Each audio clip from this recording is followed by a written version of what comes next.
Assalamualaikum warahmatullahi wabarakatuh.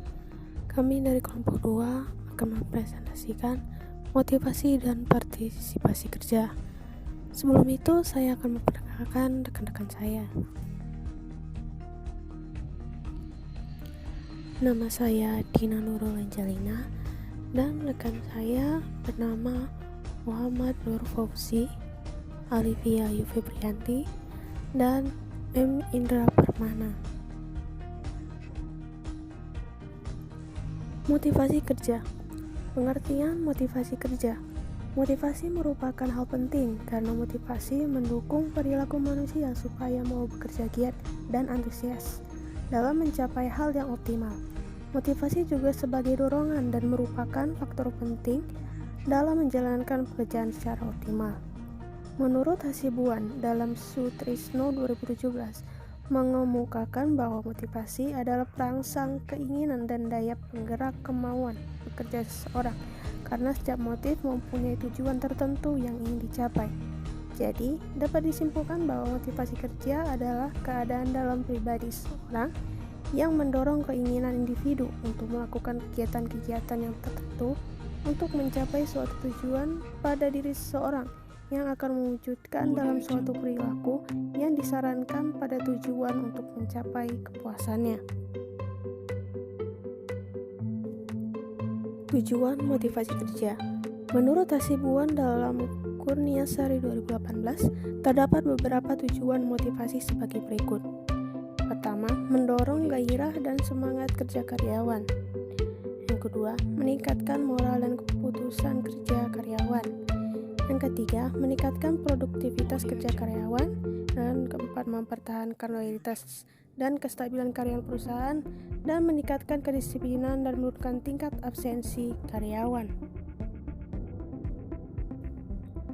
Mempertinggi rasa tanggung jawab karyawan terhadap tugas-tugasnya, menciptakan suasana dan hubungan kerja yang baik, mengefektifkan pengadaan karyawan, meningkatkan kesejahteraan karyawan, meningkatkan kinerja karyawan, dan meningkatkan efisiensi penggunaan alat-alat dan bahan baku. Faktor-faktor motivasi kerja. Menurut Saidam dan Kadarisman dalam Eri dan Fajrin 2018 mengemukakan bahwa terdapat dua faktor, yaitu faktor intern dan faktor ekstern. Prinsip-prinsip dalam motivasi kerja karyawan. Yang pertama, prinsip partisipasi. Yang kedua, prinsip komunikasi. Yang ketiga, prinsip mengakui andil bawahan. Yang keempat, prinsip mendelegasian wewenang. Dan yang kelima, prinsip perhatian. Dimensi-dimensi motivasi kerja. Menurut Maslow dalam Mangkunegara 2017 mengemukakan bahwa hierarki kebutuhan manusia adalah sebagai berikut. Yang pertama, kebutuhan fisiologi. Yang kedua, kebutuhan rasa aman. Yang ketiga, kebutuhan untuk rasa memiliki. Yang keempat, kebutuhan akan harga diri. Dan yang kelima, kebutuhan akan mengaktualisasikan diri. Partisipasi kerja. Menurut Kate Davis 2002, partisipasi adalah suatu keterlibatan mental dan emosi seseorang kepada pencapaian tujuan dan ikut bertanggung jawab di dalamnya. Partisipasi dalam proses peningkatan kinerja karyawan merupakan suatu proses kerjasama dalam pembuatan keputusan yang melibatkan dua kelompok atau lebih yang berpengaruh pada pembuatan keputusan di masa yang akan datang. Manfaat penerapan partisipasi dalam peningkatan kinerja karyawan.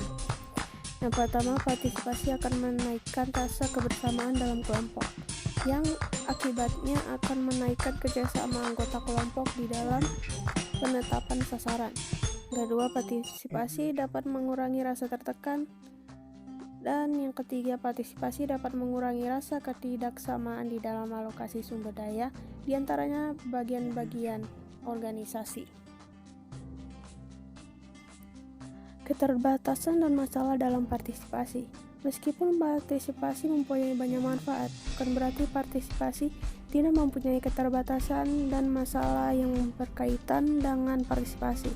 Menurut Siegel dan Macaroni 1989, 140 dalam Abriani 1998, masalah yang berkaitan dengan partisipasi ada 3 hal. Yang pertama, adanya kemungkinan manajer membentuk budget slack.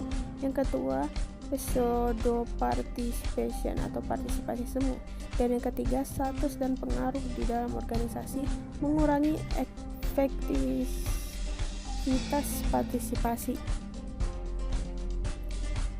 Wujud nyata dari partisipasi adalah pengorbanan yang dilakukan, antara lain yang pertama waktu, yang kedua tenaga, yang ketiga pikiran, yang keempat materi, dan yang kelima perasaan.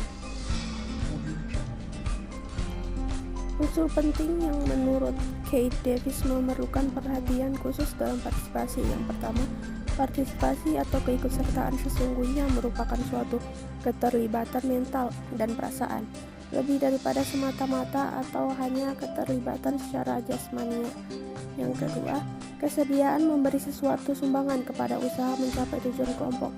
Ini berarti bahwa terdapat rasa senang, kesukarelaan untuk membantu kelompok.